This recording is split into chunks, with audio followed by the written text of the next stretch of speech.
Welcome back to the Toffee Blues, your source for all things Everton. I'm Ollie Hayes, joined today by Paul McAllister, and we're going to be talking all things Carlos Alcaraz. Seems to be decision time now with Carlos Alcaraz, obviously coming towards the end of his loan deal, and whether a decision needs to be made about the obligation or the potential option to buy Carlos Alcaraz.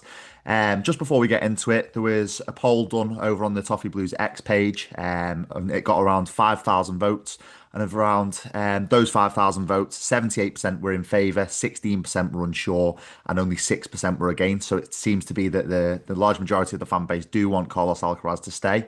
But we'll start with you, Paul. How you feeling, mate? What are your thoughts on this one?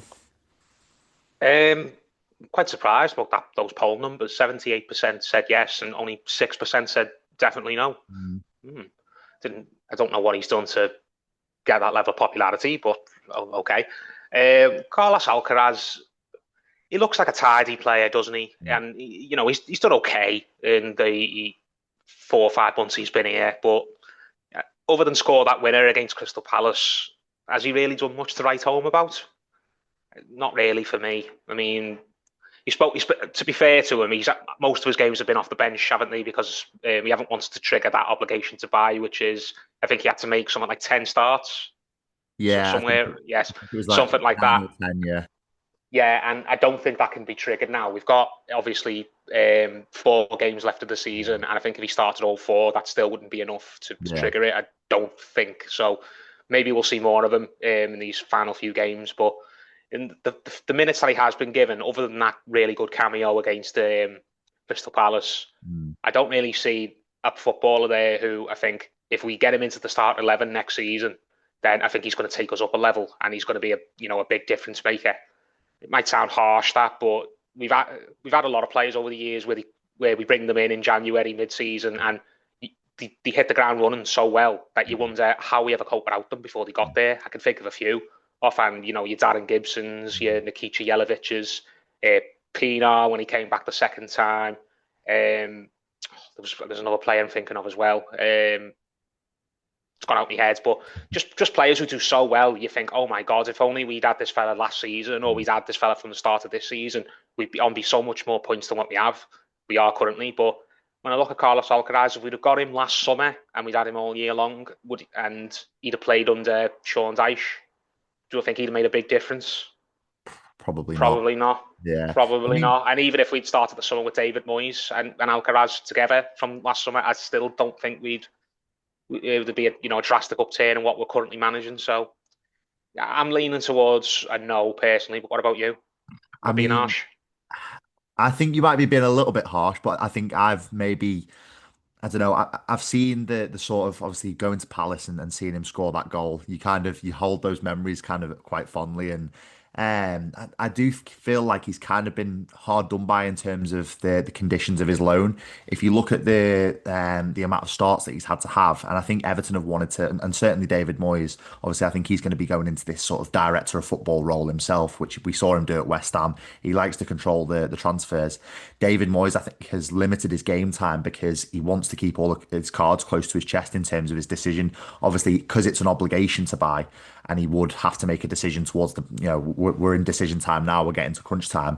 Because it is that obligation, he kind of probably wants to make the decision as late as possible in the day so that, if he was to get a big injury, like Orel Mangala, for example, or, he wasn't to be the type of player that David Moyes wanted.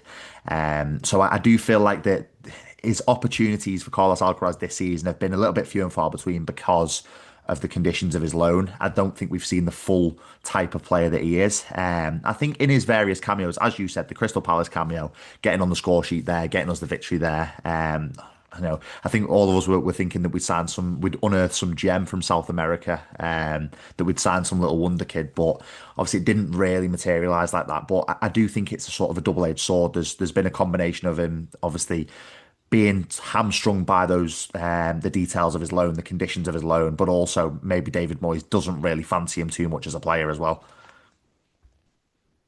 It wouldn't surprise me if one of the reasons that Moyes has been so unwilling to start him and give him more minutes is maybe David Moyes doesn't even quite know what he's got to work with in the summer. Maybe the budgets are still being decided. I mean, Yeah. you'd hope not. You'd hope Moyes and maybe one or two other people who are very close to him at the club would know exactly what budget they've got to work with once the transfer window opens, and they're just cutting the cloth accordingly. But it wouldn't surprise me if Moyes doesn't quite know how much money he's got to play with, and for that reason, he doesn't want to just what is the buy option? Is it I think 13, it's 14 million, something I like think that? it's around 14, 15 million. So in today's market, it's not loads, but as you said, No, but it doesn't sound like loads compared to what Everton have spent over the last 7, 8 years under Farhad Moshiri and what other clubs spend on players who go straight into the first team.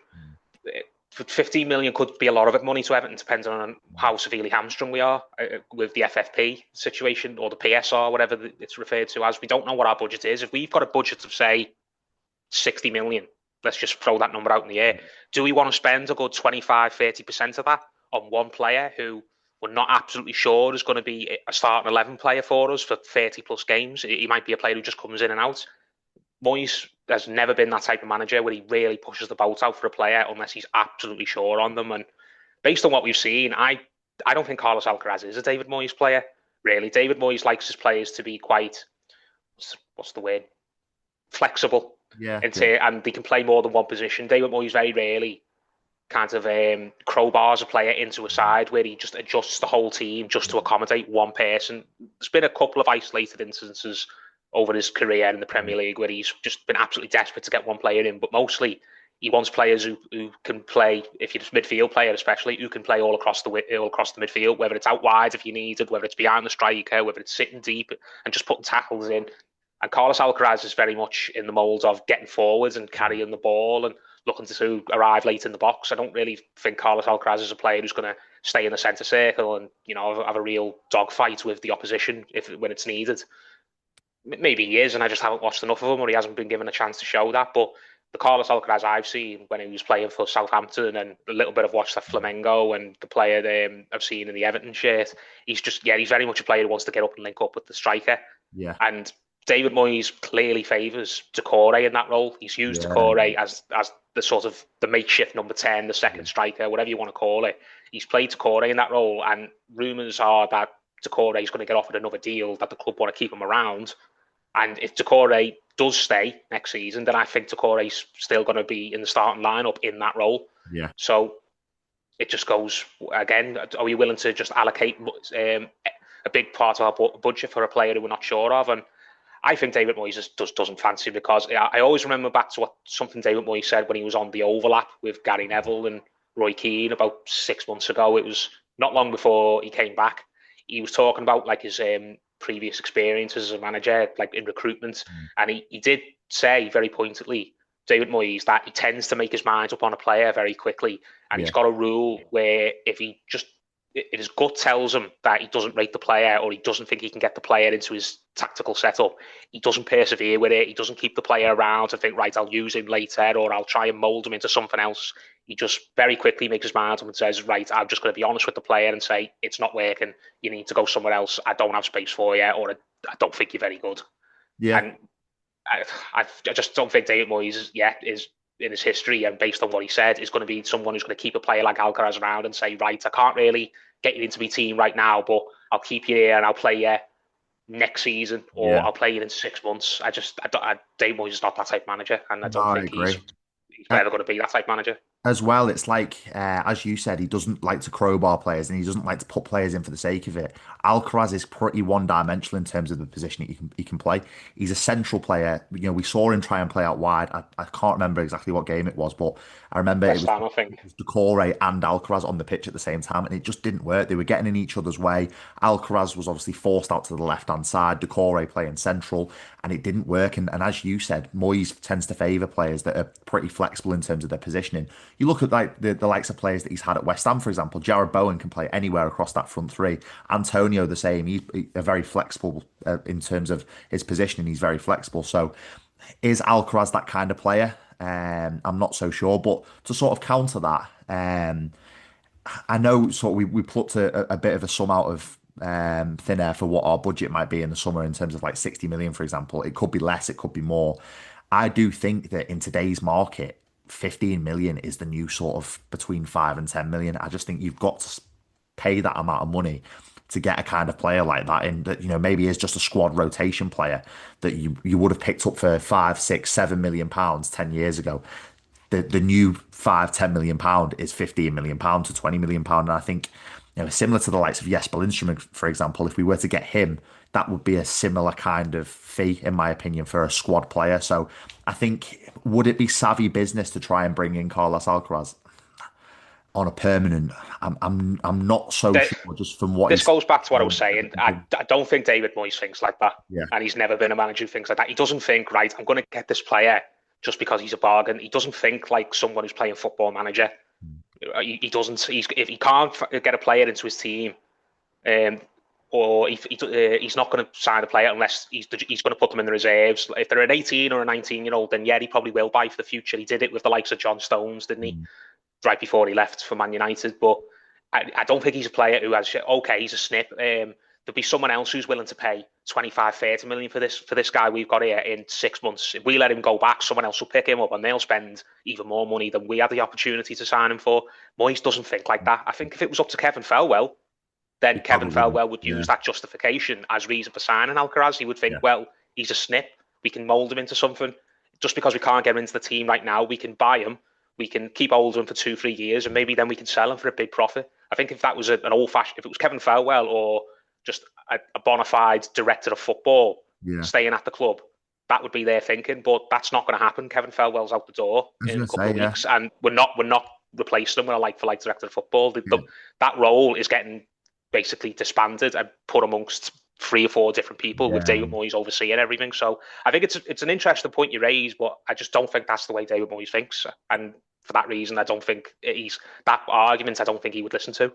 Yeah, true. It's probably like a more modern director of football way of thinking, isn't it? Where, Moyes is a traditional sort of, he does his own transfers. He always has done. He's, been so sort of hands-on and pragmatic with the way he deals with his transfers. And I think, as I said there, it's like, as you said as well, it's the way that the director of football thinking, it's it's a savvy bit of business, but is it a best bit of business for the starting 11? I'm not so sure.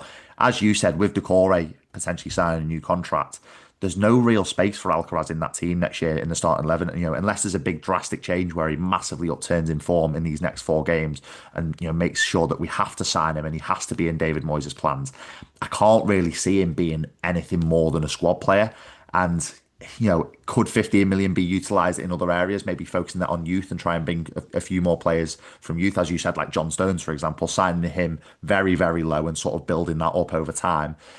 Could that money be utilised elsewhere better? Obviously, Yeah, could we know we sorry, could be still hamstrung by FFP, as you said? it doesn't even have to be youth. We've got just can we sign a player with that money who's going to go into the team straight away and make a difference? Hopefully, It's hard, but we absolutely need a right back. I don't care whether we get a right back who's 21 or 29. If they're going yeah, to come in and be better than what we've got, then spend the money on them. We yeah, need a yeah, yeah, right winger desperately. We need probably another striker. We need, I would say, another centre midfielder, especially if one or both Takore and Gay don't sign. mm, There's so much work that needs doing to this team. We're going to need another centre back as well because Tarkowski's injured and yeah, is getting up there in age. mm, Jared Branthwaite, we don't know whether he's staying or going. Michael Keane's out the door because he's out of contract. So we could very reasonably start the season, or at least pre-season, with only Jake O'Brien as our only fit centre back. So this way, there's so much surgery that needs doing to the squad. And do you want to devote a big part of your budget to, let's face it, a luxury player? yeah, Maybe some managers would, and as I said, some directors of football would be in favour of doing it because they're thinking long term. yeah, yeah, yeah. Well, David Moyes is just not in that sense, a long term planner. David Moyes, if you can't come in and add to the team right now, then David Moyes has probably got little time for you, or at least isn't willing to spend a good amount of money on you. He's had a lot of these signings over the years in his career, whether it was with Everton or it was with West Ham, just players who come in on loan, and it's a gamble-free loan, and he's Yeah. willing to just have a little look and see if he can do anything. And sometimes he's impressed, and he signs them permanently, like your Pinars and your Artetas. Pinar twice actually, Yeah. and sometimes he gets players who he has a look at and he just thinks, no, you're not for me, mate. As soon as your loan ends, you can go back where you came from. The likes of your Straqualates, the likes of your Royston Drenfays, the likes of your Segundo Castillos, if anyone Yeah. remembers him. Just players who came in, maybe became a cult hero for some weird reason. And but Moyes just thought about it totally practicality and thought, I just that you're not going to force your way into my starting 11, and if you're not a player who I would trust to put in my starting 11, then what's the point of me even working with you? You might as well just go somewhere else. And he's had other players even when he was at West Ham, the likes of who was that lad who played for us, then went back to Croatia and then went back to West Ham and did nothing. Vlasic. Vlasic, and other players like Yarmolenko and Felipe Anderson. They were already at West Ham when Moyes got there. I think the second time, but they were just luxury players, and Moyes had one look at them and thought, "No, you're not for me. You can go change in the under-23 dressing room. You can go away. I can't get nothing out of you." Not saying that Alcaraz is a bad character or anything like that. The opposite, he seems like a really good character, but Moyes just doesn't do like cult heroes and things like that. The same reason why when he came into Everton the first time, he got rid of all the old stalwarts who were there, like your Ginolas and your Paul Gascoignes. He doesn't do emotion like that. And I think, to be honest, it's right a lot of the time. I think our fan base does get too attached to players who have done very little for the club. And Alcaraz, when you weigh it all up, has done very little for the club. He scored one goal, and it was a good goal and it was an important goal, but he would have liked a little bit more when we signed him in January. If he'd have said when he came in, right, this lad's going to score 1-2 goals before the end of the season, would anyone have been really impressed by that? Mm. Probably not. No, we'd have hoped for maybe 4, 5, 6 goals, and I know you're always going to. There is the counter argument that he hasn't had more opportunities, but you've just got to weigh it up, haven't you? Yeah. And I just think the way all the signs are, I think, is that David Moyes doesn't really particularly fancy Alcaraz, and he's not going to sign off on him being signed, and that's just the way the club's going. If it was up to Kevin Felwell or the director of football, he's the exact sort of player we'd be bringing in, but those days are gone now. Yeah, no, I agree. Just before we wrap up, I've got sort of one more point and I want to get your thoughts on it. If it were to become sort of a decision, would you sign Carlos Alcaraz and have him as sort of your attacking midfielder going into next season, or renew Abdoulaye Doucouré's contract? What would you go with on that one? I'm sort of intrigued to know what the sort of direction you think we would go in. Um, what if the decision was solely mine? If the decision was solely, Yeah, if the what would you decision was go with? solely mine, I'd probably sign Alcaraz because everyone knows that I'm not a particularly big fan of Doucouré, and I even can if we agree with you on keep, that one. even if we re-sign Doucouré for a year and I wouldn't, and he drops his wages, I still think we need to be planning for what comes after Doucouré because I think Doucouré's only going to get and if he does sign an extension, I think it's only going to be for one extra season, isn't it? It's not going to be for 2, 3 seasons. Yeah, So I think you've already got to be planning for what comes after Doucouré. Let's plan for what Everton's going to look like in 2026 and yeah, 2027 beyond that. But I just think at the moment that's not in Moyes' scope. That's not in his remit. He just wants to sort Everton out for the here and now and just hope that things can play out. If he makes some good decisions now, things will go our way down the line, that everything will just fall into place for us. But I've got that mentality that you've got, maybe director of footballs have got, where I think, let's yeah. sign this player so hopefully we can develop him and then sell him on for a profit. But Yeah.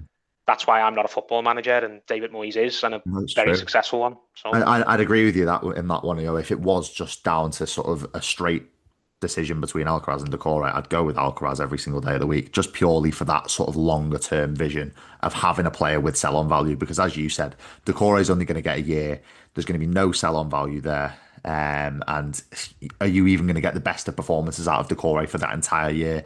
He's yeah, even showing signs of flagging and slowing up a little bit now towards the back end of this season. Listen, I know that it was a great goal at Nottingham Forest away. I celebrated it like my life depended on it, but you know, the way Doucouré plays, it's not sustainable for a team for 38 games of a season. And I don't, no, people will say that, he scored some big goals for us. He's been a great player in the long run in terms of big moments and keeping us in the division. But if you watch him week in, week out, it's so frustrating seeing him on the ball and seeing the way he plays. And I just think, if it was to be a straight decision between him and Alcaraz, I'd go with Alcaraz 100% of the time. no, I agree with you the same. But again, we don't know what the club's challenges are. We don't know what they're up against, financially. So maybe the decision to sign Alcaraz or not sign Alcaraz will just purely come down to what the budgets look like, rather True. than just what the manager thinks is best for the team in the short to medium term. We just don't know. But yeah, I'd like to sign him, but do I think we will? Probably not. No. Yeah, I agree with you. I agree with you. Well, Blues, it seems to be crunch time regarding Carlos Alcaraz now.